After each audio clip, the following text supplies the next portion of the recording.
আসলে আমার কাছে কেন যেন মনে হয় এটা নারিকেল হবে। আর আমি যে আঙ্কেলের থেকে এটা এনেছি সে বলেছে না, এটা নারিকেল না, এটা ডাব হবে। তোমাদের কাছে কি মনে হচ্ছে অবশ্যই কমেন্টে লিখে জানাও।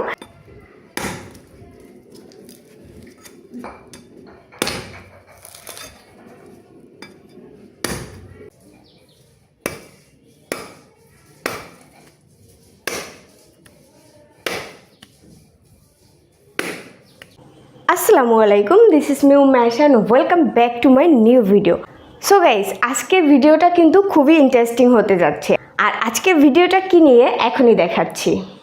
সো গাইস, এই যে আমার হাতে দেখতে পাচ্ছ একটা ডাব, আসলে আমার কাছে কেন যেন মনে হয় এটা নারিকেল হবে। আর আমি যে আঙ্কেলের থেকে এটা এনেছি সে বলেছে না, এটা নারিকেল না, এটা ডাব হবে। তোমাদের কাছে কি মনে হচ্ছে অবশ্যই কমেন্টে লিখে জানাও। আর তোমরা কমেন্ট করতে করতে আমি এটা কেটে দেখি এটা কি আসলেই নারিকেল নাকি ডাব।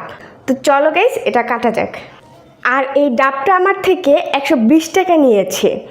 যদি এটা ডাব হয় তাহলে 120 টাকা ঠিক আছে, আর যদি এটা নারিকেল হয় তাহলে মনে হয় একটু বেশি নিয়েছে। তো চলো এটা কাটি, কাটার পরে বোঝা যাবে এটা কি ডাব নাকি নারিকেল। তো যখনই এটা আমি কাটা শুরু করলাম তখন দেখলাম যে এটা অনেক বেশি শক্ত, মানে কাটতে খুবই কষ্ট হচ্ছিল। তোমরা হয়তো বা মানে এটা কাটার শব্দ পেয়ে বুঝতে পারছো যে এটা আসলে কতটা শক্ত। মানে এটা কাটতে আসলে আমার খুবই কষ্ট হচ্ছিল।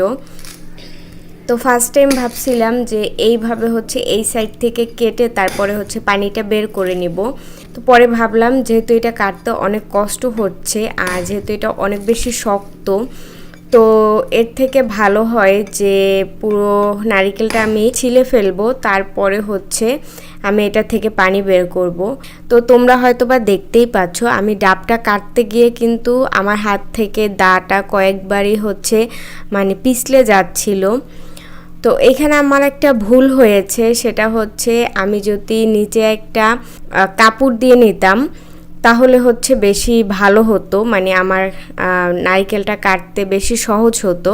কারণ যেহেতু নিচে টাইলস ছিল, আমি যখনই এটা কাটতে যাচ্ছিলাম তখনই হচ্ছে নারকেলটা পিছলে যাচ্ছিল।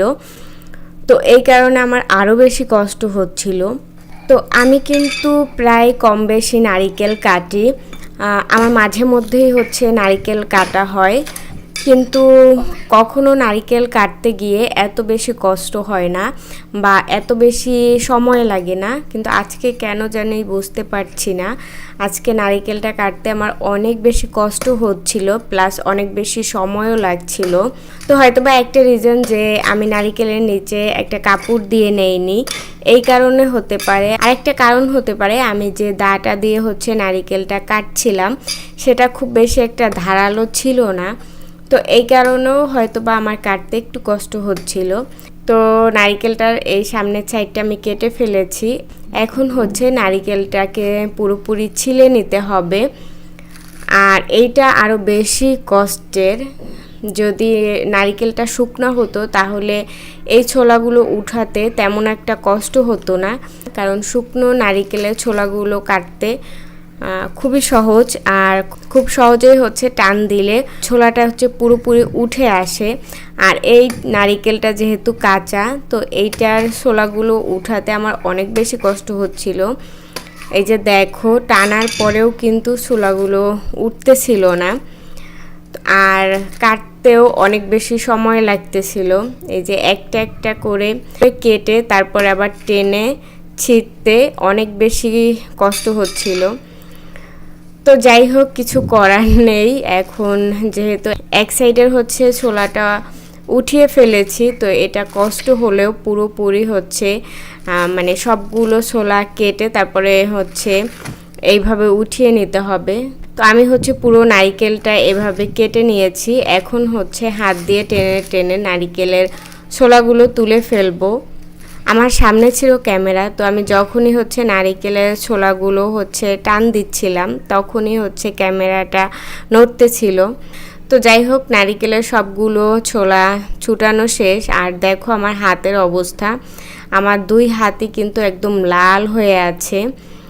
মানে হাতটা অনেক বেশি ব্যথাও করতেছিল। তো এরপরে ভাবলাম যে ছোলাগুলো তো সব ছুটানো শেষ, এখন হচ্ছে নারিকেলটা আরেকটু পরিষ্কার করে নেই, না হলে যখন এটা কাটতে যাব তখন হচ্ছে এই ছোট ছোট ময়লাগুলো হচ্ছে পানির মধ্যে পড়বে।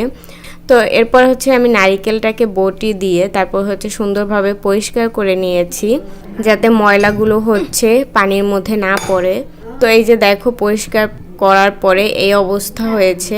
তো এখন হচ্ছে আমি এটাকে ফাটাবো, ফাটানোর পরে এর মধ্যে থেকে হচ্ছে আমি পানিটাকে বের করব। তো এখানে অনেকেই বলতে পারো যে আপু তুমি বাঁ হাতে নিয়ে তারপর হচ্ছে নারিকেলটা ফাটালে তোমার বাঁ হাত ভিজে, তো মানে পানিটা নিচে পড়েছে, সেটা মানুষকে আবার খেতে দিবে।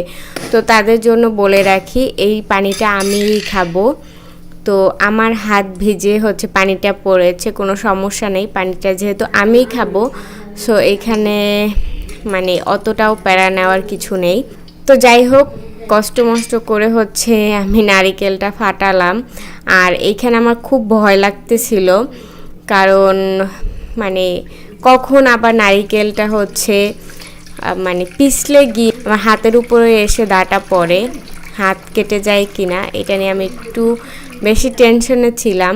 তো যাই হোক, আল্লাহ আল্লাহ করতে করতে আমি নারিকেলটা কাটতে পেরেছি, কারণ যেহেতু এই নারিকেলটা হচ্ছে কাঁচা আর একটু পিছলে যাওয়ার ভয় আছে, সো এই জন্য একটু ভয় পাচ্ছিলাম। তো যাই হোক, ফাইনালি নারিকেলটা কাটা শেষ। এখন তোমাদেরকে একটু দেখাচ্ছি, জাস্ট দেখো, মাশাল্লাহ অনেকটা পুর ভিতরে। সো এই যে নারিকেলটা, এটা কিন্তু খুব বেশি একটা শক্ত না ভিতরের পুরটা, আবার একদম যে নরম তেমনও না। মানে এটা দিয়ে হচ্ছে কোনো পিঠা বানানো যাবে না, পিঠা বানানোর জন্য হচ্ছে আরেকটু শক্ত নারিকেল লাগতো, মানে যেই নারিকেলটা হচ্ছে শুকনো, তো ওই নারিকেলটা দিয়ে পিঠা বানালে সেটার পিঠাটা খেতে মজা লাগে। আর এইটা দিয়ে পিঠাও হবে না, জাস্ট এমনি হচ্ছে নারিকেলটা খেতে হবে, যেহেতু পিঠা হবে না, কারণ ভিতরের নারিকেলটা একদম শক্ত না, আবার একদম নরমও না। সো গাইজ, দেখতেই পাচ্ছেন আমি আসলে যা ভেবেছিলাম সেটাই হয়েছে। এটা আসলে ডাব না, এটা আসলে নারিকেল। একদম শক্ত যে নারিকেল সেটাও না, আর একদম যে ডাব সেটাও না। এটা দিয়ে আসলে পিঠাও হবে না, আর হচ্ছে একদম মানে কি বলে যে একদম পাতলা একটা আবরণ যে থাকে সেটাও না। তো যাই হোক, একটু খেয়ে দেখি।